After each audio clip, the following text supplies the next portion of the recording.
અમે છે ને અમારા આ ભવન કોઈની બાપની પેઢી નથી. સાંભળો, આદિજાતિ વિકાસ માટેનું ભવન છે અને આ 60,000 વિદ્યાર્થીઓના ભવિષ્યનો સવાલ છે. એની રજૂઆત કરવા આવ્યા છે. જ્યાંથી રજૂઆત થશે અમે એથી રજા લઈશું. અમને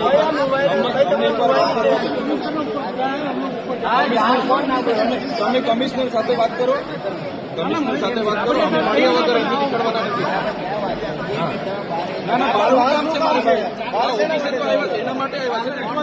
આટલા વિદ્યાર્થીઓ અમે પોતે સાહેબશ્રી અમારી રજૂઆત થશે પછી અમે શાંતિથી રજૂઆત કરીને અમે જવા બહાર શું કરવા જવું? બિરસા મુંડા ભવન અમારું છે ને.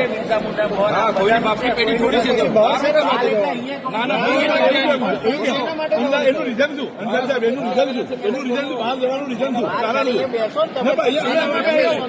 બેસવા નથી આવ્યા. બેસવા નથી આવ્યા. અહીંયા જે મુદ્દા માટે આજે મુદ્દો કરવા